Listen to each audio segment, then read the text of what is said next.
Am I the asshole for letting my daughter wear an expensive dress to my sister's house? Me, my husband, and our 15-year-old daughter, Georgia, went to my sister's place for lunch this past weekend. Georgia is very bright. She completed her exams early and is now studying more advanced material. She's a big fashionista, a lot more than I was at that age. She loves pretty clothes and outfits, and we're happy to get her as much as we can, provided she behaves well and keeps up the good grades. The lunch with my sister was fairly casual, but Georgia wore her new pink dress. My sister isn't as well off as we are, unfortunately, and she is raising 3 children on her own, and her job isn't a high-paying one. In the past, she asked me if Georgia could tone down her outfits when we come to visit because she doesn't want her kids being upset because they can't afford things like that. I do get my sister's point, but it's not down to me to police what Georgia wears. I've spoken to Georgia about it, but I left the final decision to her. Anyway, so we went for lunch, and Georgia ended up getting into an argument when my sister's 13-year-old daughter Lucy asked about the dress and where it was from. Georgia answered that it didn't matter because Lucy couldn't afford it anyway. We told Georgia to shut up as soon as the comment left her lips, but it soon ended up with Georgia and Lucy screaming at each other. My sister made the kids vanilla milkshakes, and Lucy decided to throw hers all over Georgia, ruining the dress. Georgia burst into tears, and to be fair, my sister did bring her a change of clothes. I said that if the dress was permanently ruined, I wanted my sister to reimburse us. My sister has refused and said that it was our responsibility because my daughter wore an expensive dress despite being warned not to. The dress cost a couple of $100, and washing it has failed to completely remove the stains. Frankly, I don't care about my sister's warnings. We can't make Georgia wear what she doesn't want to, and it's not our problem that she can't control her child and stop her from ruining a beautiful dress. So, am I the asshole? Oh my god, what an asshole, what a bitch. What kind of sister are you, bro? Your sister's going through shit and you're gonna be like, reimburse me for my daughter's dress? Like, you could, oh my god, like, alhamdulillah, oh my god, what is wrong with people? What's the difference between you and strangers figuring out for money back for a dress? Like, chill out. Am I the asshole for ruining a pregnancy announcement by telling the woman she may have taken the wrong test? My husband and I recently invited 8 friends for lunch, and we were asked if we could also include a new couple, Doug and Sasha. We have never met them before, but everyone who was invited had, so we said sure. At one point during dinner, Sasha needed to use the restroom, and I told her to use the master suite since the other bathroom was occupied. I was helping my husband in the kitchen when Sasha came out of the room bawling and holding something in her hand. At first, I thought she hurt herself, but she said something to Doug that caused him to drop to his knees, cry, and begin kissing her stomach. All of our friends began screaming, jumping, and crying. It was insane. Finally, Sasha tells my husband and I that she is pregnant. Of course, we congratulate both of them, and then I give them a bag to put the pregnancy test in. I will admit, I did find it odd that she brought a pregnancy test and took it at a complete stranger's house, but I didn't say that out loud. Once everyone sat down to eat, Sasha looked over to me and said, "I hope you don't mind that I used one of your pregnancy tests. I just saw them and I had to." Looking at her confused, I responded, "I don't have any pregnancy tests."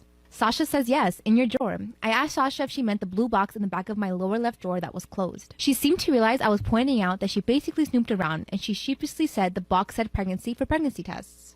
I said, "Sasha, the brand is Pregmate, and those are ovulation tests. I do not own pregnancy tests. Did you take an ovulation test?" Her husband freaked the absolute F out at me and said his wife was not an idiot and can read a box. He insisted Sasha get the test out now and show me that I'm wrong. Sasha refused, saying she didn't need to prove anything to a complete stranger and insisted they leave immediately. One of the couples thought that Doug and Sasha acted completely ridiculous, while the other 3 couples thought I should have pulled Sasha aside to discuss my concerns and said I was the asshole for saying something in front of everyone. Honestly, the whole situation caught me off guard and everything happened so quickly. The whole thing was bizarre and confusing. I just didn't have the time to put the pieces together mentally before asking about the ovulation tests.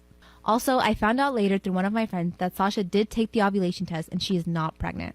Am I the asshole for giving my soon-to-be ex-husband an ultimatum in regards to custody? Look, I know the title already sounds bad, but hear me out. A little background. Me, 32 female, and my husband, 32 male, are currently separated and currently work in different cities. He's in New York and I'm in Massachusetts. We have 2 kids together, an 8-year-old boy and 5-year-old girl. Some of my family has a mild to extreme allergy to cannabis. Both of my kids are allergic, but my son's is anaphylactic severe, medically tested. My husband and his new girlfriend are staying together because she lost her job and apartment. I am pregnant.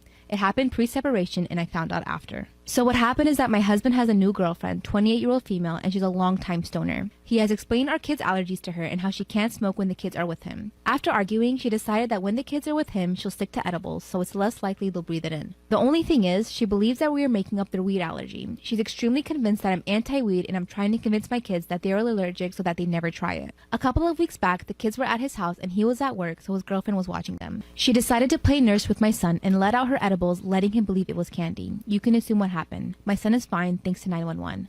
I get a call from the hospital and get my ass on the first flight I can find. I get to the hospital and immediately blow up at my husband, who is very clearly upset. After the fight, I basically tell him that unless he breaks up with his girlfriend, I'm fighting for full custody. Some friends and family are telling me I'm the asshole for threatening to take our kids away from him when the incident wasn't his direct fault. Also, the girl is telling everyone that she didn't mean to leave the edibles out and it's not her fault that my son ate them. So, am I the asshole for fighting for full custody?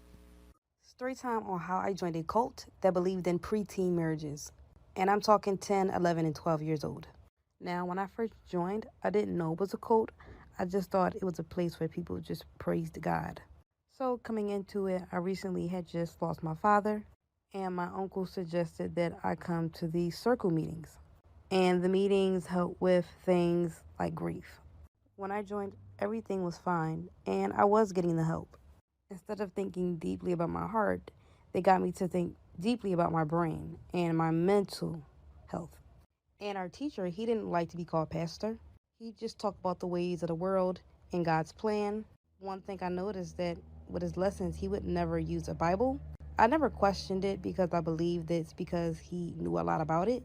But that was a red flag. I'll be back with a part two. Part two on how I joined a cult. So our teacher, aka, was kind of like a preacher. One of the red flags were the fact that he never read from the Bible. And I always assumed because maybe he just knew a lot. So anyways, as I'm spending my time at this cult, they were telling me how I should be dressing, how I should speak to others, and always staying with the family. And anyone that didn't believe what we believed were looked at as devils. So after a couple months, I started back up with college, and I started hanging out with my friends again. So one day there was a block party going on, and of course I went with my friends. Then I saw this one guy from my church. I said, hey, gave him a hug, and he asked me about my friends. They turned around and said hey to him, and then he looked at him strangely, pulled me aside and said, you should not be hanging out with these girls. He was talking about how they were dressing and how they're basically Satan. It gets crazier. Come back for part 3 on how I joined a cult. So the guy from my church that I saw at the block party, he was talking about how my friends were dressing, how they talked, and saying that they were Satan. He told me to stay away from them, and he was telling me that if I continued to be around them, that I would be cursed.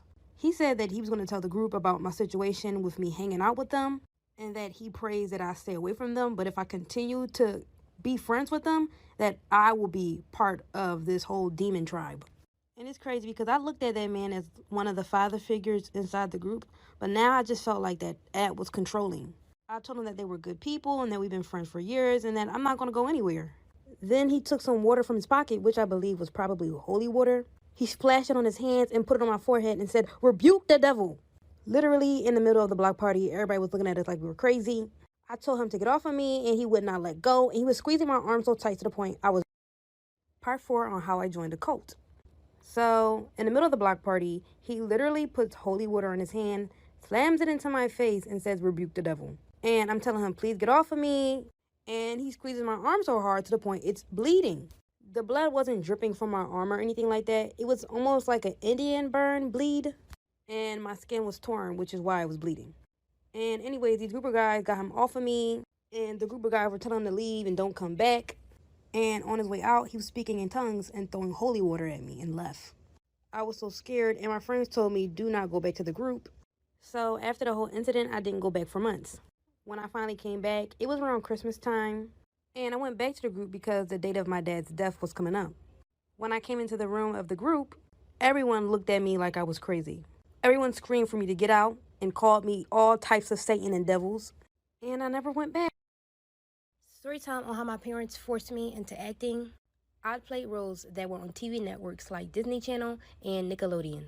And I also did PBS Kids and a few other networks.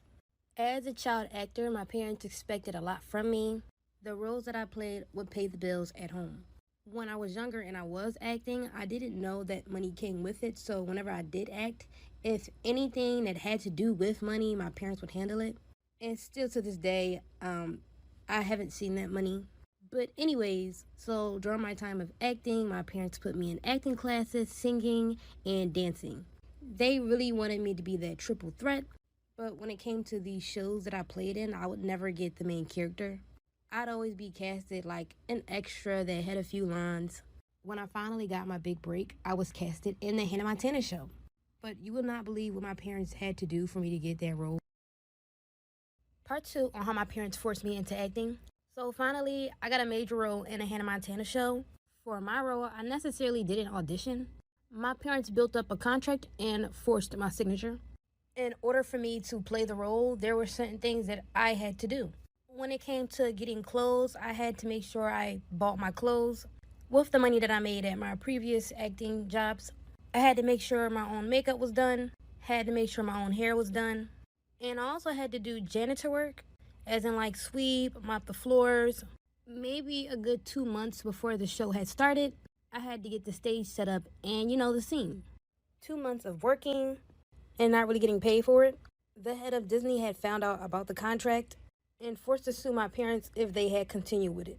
After the whole situation, I never got the role, and I put all that work in for no compensation and no role. Story time on how my best friend faked her death. By the way, we're gonna call her Amanda, and we were both 16 at the time. Going through high school, Amanda got bullied a lot. She didn't necessarily know how to defend herself, so I would always find myself defending her all the time. And I had no problem doing it because that was my closest friend. We were like sisters and we grew up together. And people bullied her about her nose being too big and her acne, just really mean stuff. There was this one time the mean girls at her school literally threw pizza at her face to tell her that that's what her face looks like. And I would always try to help her with her confidence.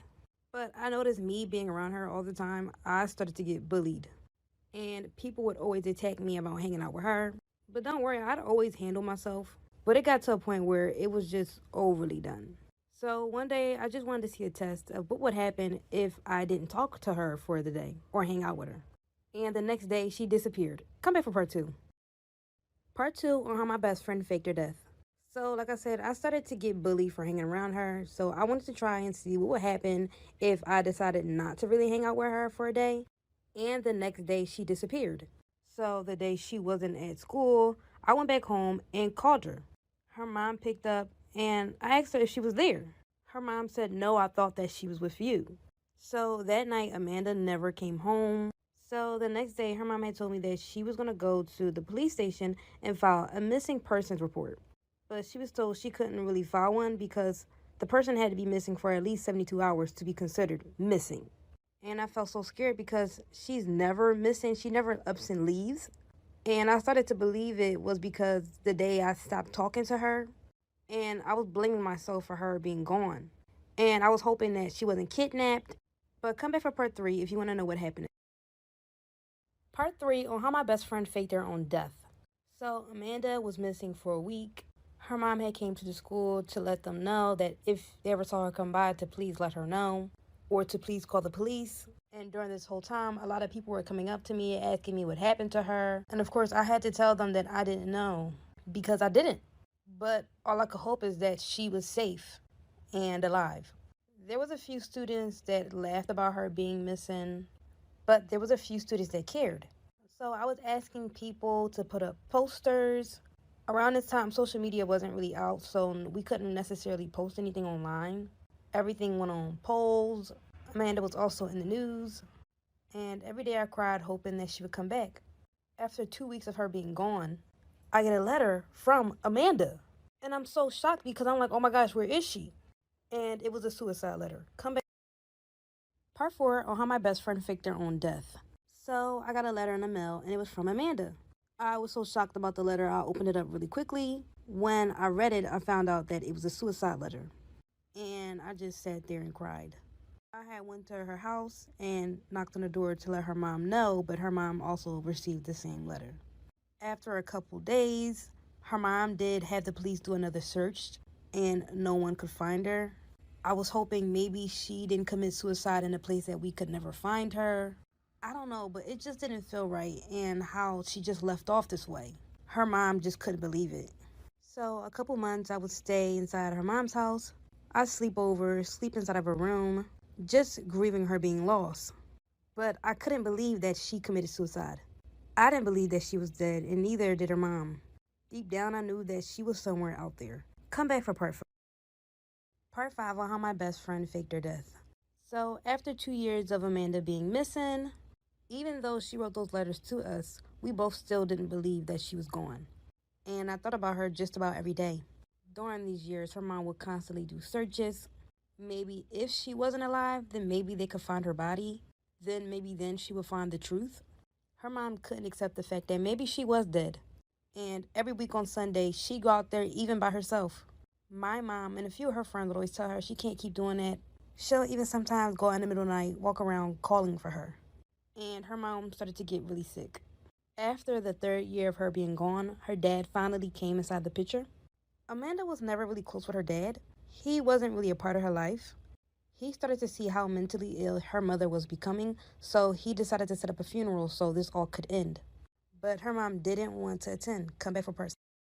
This is a warning about a very creepy app that you should never download on your phone. A few years back, there was this rumor going around about the Talking Angela app that was released in 2012. Angela is a cat character who is sitting at an outdoor table at a Parisian cafe, and she interacts with users in several ways. She will repeat whatever you say into the microphone, and if you enable your camera, she will see your facial expressions and respond to them. And if you remove child mode, you could actually talk to her in a text chat. The rumor was that children weren't just talking to a friendly cat, but instead real creepy people. Parents were complaining that their kids were being asked weird questions like what their full name was, where they lived, where they go to school, just things that a children's app wouldn't usually ask. So this warning was going around the internet telling people to delete this app from their phone. There were also creepy stories about people being stalked in real life by unknown people after using this app. Now, it did come out that it was all a hoax, but I mean, who really knows? Part 6 on how my best friend faked her death. So her dad wanted to set up the funeral so they could finally end this grieving. Her mom didn't want to attend because she didn't believe that she was dead, and I still couldn't believe it either. Her dad read the note, and he wanted them both to stop all this pain. After a couple months battling out of doing a funeral, he finally did one. And I started thinking, maybe she is gone, because maybe then I could let go of this whole situation. So, of course, me and my family attended the funeral. I mean, of course, they had no body to bury, but they did set up a grave. And they put her stone in the ground. So, after 11 years of that happening, I believe that she was dead. I had moved to Texas, met my husband, which I married, and I got pregnant. Maybe 4 months into my pregnancy, I wanted to take mommy classes. And when I got there, the instructor looked like Amanda's mom. Part 7 on how my best friend faked her death. I got pregnant and I wanted to start taking mommy classes. When I had got to the class, the instructor looked like Amanda's mom, but almost like a younger version. When I looked at her face even closer, she had the same mole that Amanda had down the bottom of her chin. And then I snapped. That's Amanda. When I walked up to her and said, Amanda, she looked at me and froze. After she stared at me for 5 seconds, a girl comes up to her and says, Mom. I looked over and gasped. After she talked with her daughter, there was more and more women coming in for the class. And once I realized it was her, I ran back to my car. When I got to my car, I started to have a panic attack because that was her. And the daughter that called for her had to be maybe 12 or 13 years old. And I started to think, in order for Amanda to have a 12-year-old now, she would have to have gotten pregnant months before she went missing.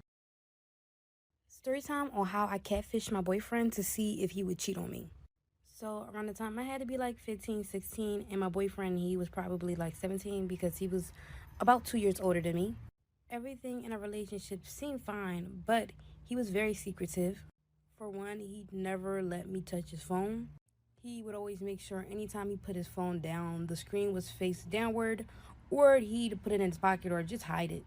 Anytime I asked to use his phone, maybe to call someone, he'd be like, no. I knew that there was something going on that he wasn't telling me. So I created a fake Snapchat account. I found pictures of this really pretty girl on Instagram, and I used all her pictures. And I'd post stories here and there, and then I decided to reach out to him. And he literally responded in like 5 minutes. I said, hey, do you have a girlfriend? And you're not going to believe his response. Come back for part 2 on how I catfished my boyfriend to see if he would cheat on me. So like I said, I reached out to him, and he responded immediately. I asked him, hey, do you got a girlfriend? And he responded right now that he's just talking to people. But he didn't clarify inside of any of the messages that he had a girl. Then I started thinking, maybe he thinks that our relationship is like still in talking stage, so I didn't get too mad until I asked him if he wanted to go out, like go out on a date. He asked me where I would like the date, and I told him I like to meet him at a movie theater. And like for a good week, we're sitting there flirting and we're planning out our date. Now, the whole time of us planning out the date, when the date came, I didn't really expect to see him. But when I walked up to the corner of the movie theater, he was standing outside. Come back for part 3. Part 3 on how I catfished my boyfriend to see if he would cheat on me. So I peeked beside the movie theater and I see him standing outside. I was seriously heartbroken that he was going to meet up with the catfish. And I had him sitting there waiting. I was texting him through Snapchat telling him, oh, I'm a bit late. And I literally had him sitting there for 2 hours. Also, during this whole process of him waiting, also went ahead and got food and came back. After a couple minutes, he was like he was just going to leave.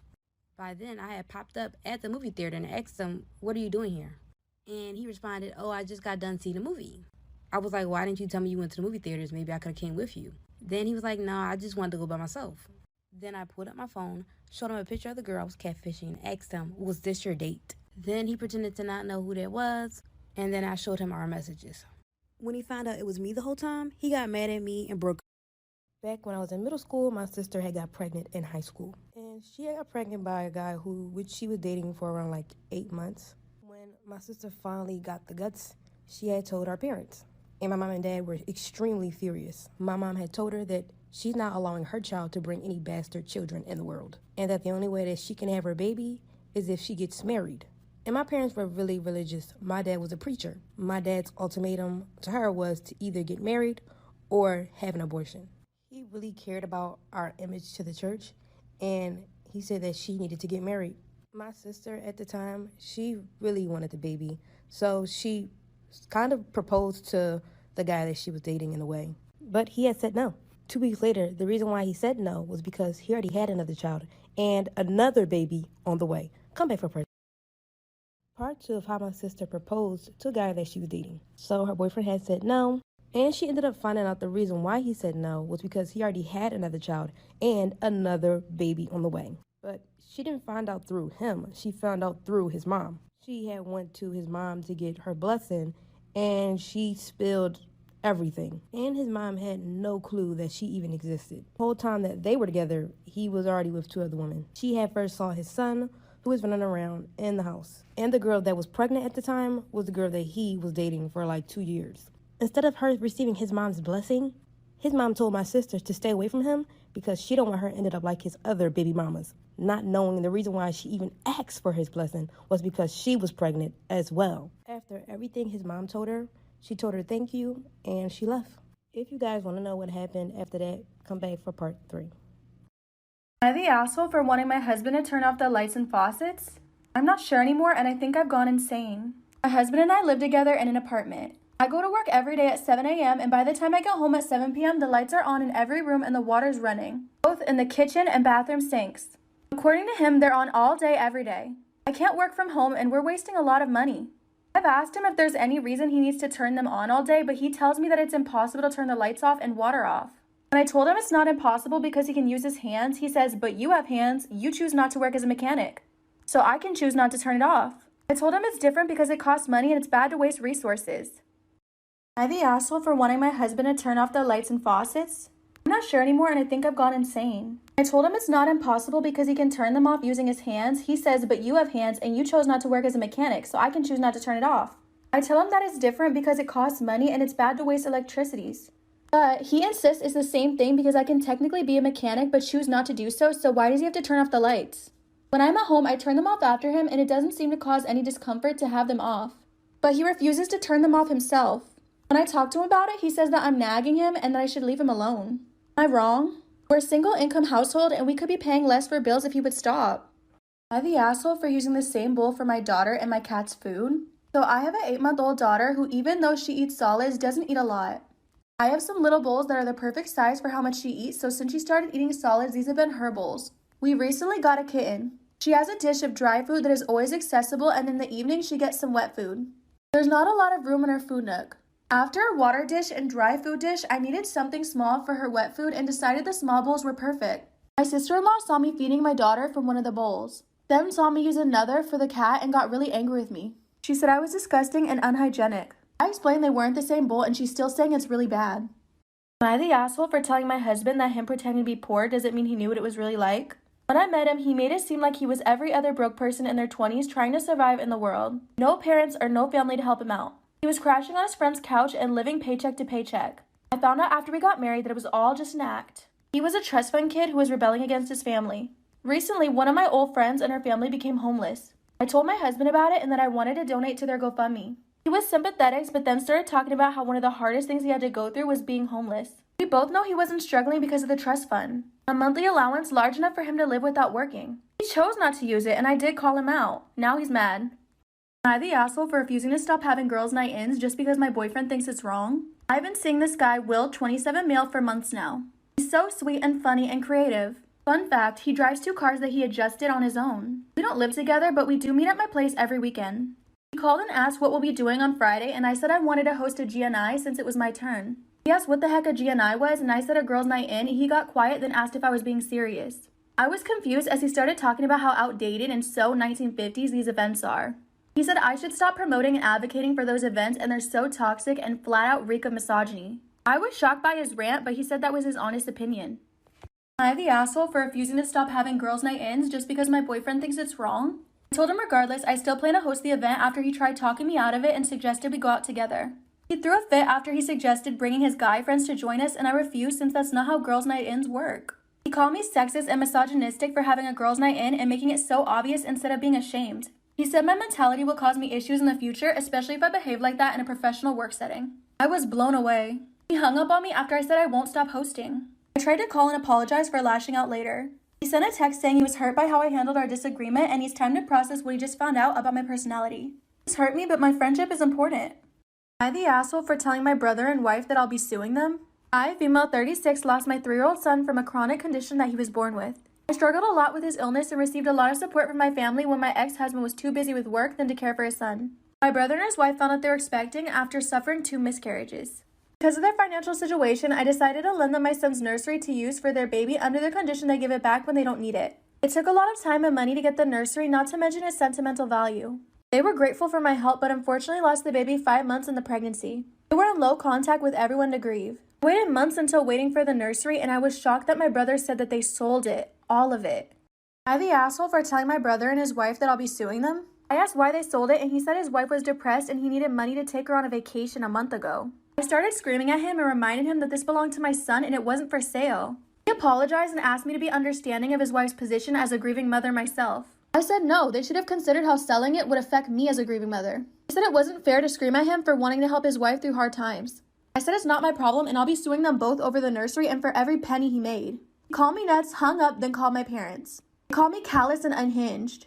He said, let it go. It's not worth damaging my relationship with my brother over a few pieces of furniture. My ex-husband is pushing me to sue. Am I the asshole for telling my husband our daughter won't be around my mother-in-law unless she shuts her mouth? His dad is a ginger as well, so it's genetics. My 1-year-old daughter is also a ginger. I never once thought of a reason why my daughter should feel uncomfortable with their hair color and curls until my mother-in-law made it an issue. My mother-in-law hates ginger hair. She always tried to convince my husband his skin is empty and his hair color is ugly. That happened since childhood. My husband grew up with a lot of self-hate which he overcame once his inner circle of friends tried to lift him up and encourage him. Now my husband loves his looks. My mother-in-law seems to do the same thing she did to my husband when she's around my daughter. She says stuff like how unlucky she is that she got that hair and how she's going to spend hundreds in her life to dye it. Am I the asshole for telling my husband our daughter won't be around my mother-in-law unless she shuts her mouth? She tells my daughter how unlucky she is she got that hair. How she's going to spend hundreds in her life to dye her hair, how the curls are ugly and not easily tamed, her freckles and all that. My husband's told her to stop doing that multiple times because our daughter will internalize all these thoughts and hate her appearance. She throws tantrums claiming my husband won't let her have an opinion. One time she brought a plastic wig to see what my daughter would look like with brown hair. I said the joke is over now, enough. You either cut that shit out or get out. She said I should be grateful she's looking out for my daughter so she doesn't get bullied. She threw a tantrum and left. I told my husband she wouldn't be around again until she stopped trying to force an insecurity. Am I the asshole for refusing to pay the full medical bill from a dog bite? I'm a full-time dog trainer. I also rescue highly reactive dogs. 4 months ago, I took in a 3-year-old Rottweiler mix. She came from a puppy mill and was found locked in a cage in the backyard, severely underweight and very skittish. She wasn't good around people and couldn't go for walks. After a month, she was back to a healthy weight and I was able to get her to trust me. This week, we're working up to walking in less populated areas. My dog wears a vest that says "Do Not Pet" in big black letters. I also wear a body cam to protect myself from liability, which brings me to this situation. Am I the asshole for refusing to pay the full medical bill from a dog bite? I was walking behind my 1-acre property where there is a lake and a path around. A woman and her young daughter were walking towards me. She wanted to pet my dog and I firmly said that she's training. The mother said it would only take a second and I said again no and please keep your distance. The little girl's crying and they're following me at this point. I turn the dog on the other side of me and we go to my backyard. This girl comes up to my fence with a piece of meat and is trying to feed the dog. The dog ran towards the fence and I screamed for her to back away. She just stood there and the dog grabbed onto the meat. The dog startled and grabbed onto her hand. Am I the asshole for helping my sister and her husband start their life together? My little sister recently got married. She asked me to help make the beginning of their lives easier and I agreed. We bought them a house, paid off their student loans, and gave them money to put away. At the time, my wife had no problem with it. But my sister and her had a dispute which caused my sister to call her a leech who thinks my brother's money is hers. Now my wife is upset at me for helping them and demanding they pay us back. She apparently used my phone to text my sister that she needed to pay us back with interest. My sister thought it came from me and was upset that I'd attached stipulations after the fact. I was confused and she explained things to me and I realized my wife must have done it. Am I the asshole for helping my sister and her husband start their life together? I don't understand why my wife is upset. So I told my wife that I can't just ask my sister to pay me back when she doesn't have the money to. She says my sister could make it the way we did. I told her that was unreasonable and she said what's unreasonable is you spending hundreds of thousands on your sister. I reminded her that we paid for her mother's hip, her brother's cancer treatment, and her father's hospital bill after a stroke. She said that's different and I need to get my priorities straight and drop them. While I agree, I feel obligated to help friends and family who aren't as fortunate as me. Am I the asshole for kicking out my girlfriend? So I have a cat named Raven who's 3 years old. My girlfriend of 2 years moved in with me a few weeks ago and it was clear she didn't like my cat. I didn't think it was really a big deal until one day I got home and he was just gone. He's not an outdoor cat and he never goes outside. He was gone for hours and I was worried until my buddy came to my house and returned him, saying he found him 2 blocks from my house. I asked my girlfriend about it and she admitted to kicking him out. I was furious, saying she had no right to kick him out. I told her that since she thought she had the power to kick my cat out, I wanted her out of my house by the end of the month. She cried that she had nowhere to go and that she would have to live on the streets. I didn't care and told her to leave by the end of the month. Am I the asshole for going off on the restaurant that gave me regular soda instead of 0 sugar? Driving home, I felt the unmistakable feeling that haunted me all those years ago. I panicked and pulled the car to the side of the road, threw it into park, and put my hazards on before falling into a convulsion. The first thing I remember seeing was blue lights being taken out of the car and sent to the hospital. There, they explained that what most likely happened was that they gave me regular Coca-Cola instead of 0 sugar. They took my license away for 6 months until I can prove to them that my diet keeps my seizures under control. How was I going to get to work? How was I going to get groceries? I went off on the manager and called the waitress colorful names and now she's being fired. Am I the asshole for buying my girlfriend fake perfume? I've dated my girlfriend for a little under a year now. I've come to love her a lot and my love language is gift giving. She's always been the type of girl that's just not hard to love. Guys always approach her and understandably. She could easily be anyone's dream girl. Everything about her is feminine down to her hands and how she comforts me or makes me food. She has an expensive look to her but does all her self-care herself and is amazingly cost efficient about it. Most of the guys that approach her are trust fund babies. It makes me feel like less of a man because I'm nothing like those guys and it makes me feel like a bum. One day while walking past her computer, I noticed she was looking at a designer perfume and I told her I'd get it for her. She's very adamant that she doesn't want me to get it for her. Am I the asshole for buying my girlfriend fake perfume? I look into it and the perfume is $300. WTF. I don't see the point in that, but my pride would be hurt if I went back on my word, so I find a fake on eBay for much cheaper. She sprays it and she has a blank expression.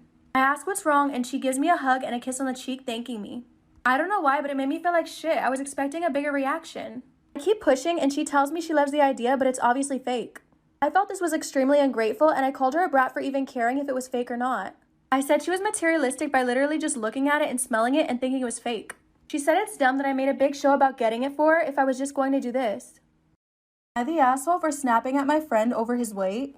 I'm a girl and I've been wanting to work out more because I've been wanting to tone my body lately. A close guy friend of mine has been wanting to improve his looks too. He is very overweight.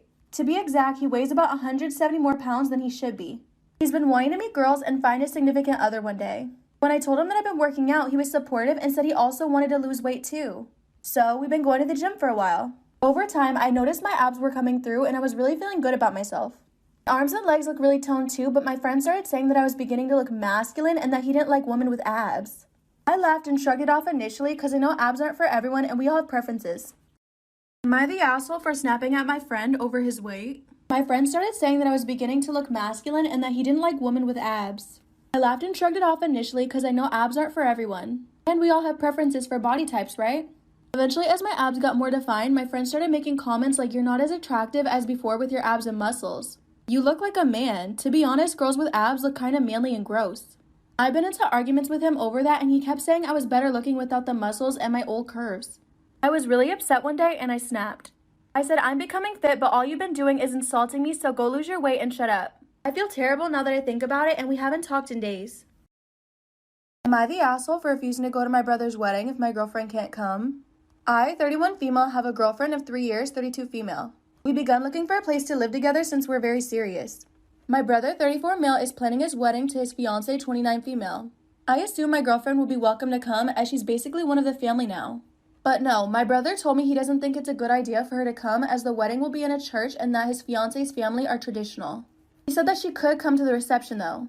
My girlfriend's willing to accept this, but I feel as though my brother's being unfair. Especially considering our younger sister's boyfriend of 6 months is invited, it's clear this is because I'm dating a woman. I told him if she can't come, I won't either. Am I the asshole for refusing to go to my brother's wedding if my girlfriend can't come? It's clear this is because I'm dating a woman, so I told my brother if my girlfriend wasn't welcome at the ceremony, I wouldn't come either. And that I'd just go to the reception after too. This caused a lot of drama from the family, and my parents and siblings are all insisting I'm overreacting. They're also saying how it's not personal and that it's not my day and I should just accept this. At this point, I want to skip the reception too. I just got off the phone with my brother's fiancée and she had no idea about any of this. She said they're not traditional in that sense and that her gay cousin is going to be her maid of honor. My brother told her that my girlfriend had work that day. Turns out my brother made a pass at my girlfriend before we were together and he's probably holding a grudge. Am I the asshole for telling my bridesmaids my request for the wedding? I'm having a destination wedding in July 2022. I've done some planning on where it will be and I picked the venue as well. So I asked some of my friends to be on my bridal party. All of them accepted happily and were excited to be part of the planning. My sister will be my maid of honor and I told her to make a group chat with all the bridesmaids and passed on my request to them. My request seemed reasonable at first, but then my bridesmaids started backing down one after the other. I requested they pay for their own rooms at the resort hotel. Also, they're required to buy their own dresses and find their own hairstyles and makeup artists. Hair and makeup should be the same on all of them. I also suggested if any of them wants to dye it, I'll appreciate it, but they're not forced, of course.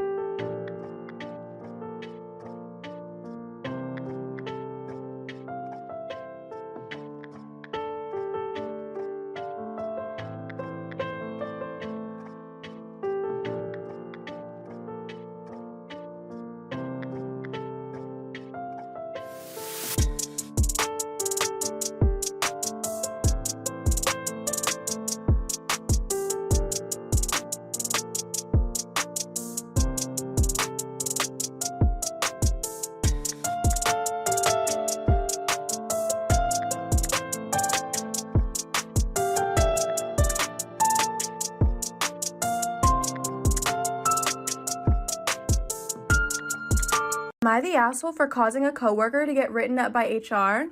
I, 33 male, work at an office job with lots of different people. The other day in the break room, I was speaking with a coworker about the student loan system in the US. Another coworker, 36 female, who was eavesdropping, interrupted us. She said only people like her who have kids should get a say in what is taught in school. Not wanting to get into it, I tried to explain to her that that wasn't even what we were talking about. She kept replying that because I don't ever plan on having kids, I shouldn't have any opinion on the education system. This really annoyed me. Even though it made no sense as an argument and I told her verbatim, I'm not less of a person because I didn't pop brats out of me. Am I the asshole for causing a coworker to get written up by HR? I said I'm not less of a person because I didn't pop brats out of me. She got really flustered and left. The next day, I get called into our manager's office where HR rep and the coworker are waiting. The coworker goes on to say that I harassed by saying I told her she should have had her tubes tied, and that she shouldn't be shooting 1,000 kids out. I was very annoyed and explained that that was certainly not what I said. My story was corroborated by 3 other employees. I, in turn, filed an HR complaint against the coworker for lying about me. Now she's under investigation, and this looks like it might impact a promotion. People in the office are saying I should have let it go and it was over the line. Am I the asshole for throwing my husband's dinner in the garbage? We have a rather small kitchen. There's basically only 2 places to stand or work while cooking: in front of the counter or in front of the stove. I have frequently asked my husband to please stay out of the kitchen if I'm in there cooking because there's just no room for 2 people. He constantly ignores this request though. Last night he came into the kitchen at kind of a critical point while I had stuff in the frying pan and was preparing stuff on the counter. He stood in front of the stove and I was just waiting for him to move so that I could get to it. He then said, "It looks like it's burning. Are you even gonna do anything?" I yelled, "Move." He lectured me not to yell at him. By the end, his food was burnt and I threw it in the trash.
Am I the asshole for lying to my mother about quitting birth control?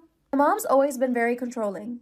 Months ago, I started feeling incredibly moody and angry for no reason, and my mom thinks it's because of my birth control. Not because of me working 40 hours a week and having a rough relationship. Any chance she could get, she would blame it on my birth control. I told her I considered quitting, but she forced me. I told her I quit and she said I was back to my normal self. But I lied to her. I wanted to see if it was really my birth control. Work is more comfortable and my relationship is better now. Yesterday, she told me how much I changed for the better and I told her I never quit. She was furious with me. She demanded why I would lie to her for so long and she felt betrayed. I told her I don't owe her anything and it's not up to her. Am I the asshole for not wanting my fiance's parents to move in next door? My fiance and I live in a duplex that I inherited from my late aunt. My aunt was wheelchair bound, so her unit was renovated to be wheelchair accessible. The unit my fiance and I live in do not have the same accommodations. My brother's partner is disabled and uses a wheelchair. While they're renting a wheelchair-friendly apartment, their landlord has decided to raise the rent next year by a significant amount. It will put a serious strain on their finances. I told my brother they can move in my aunt's place when their lease is over.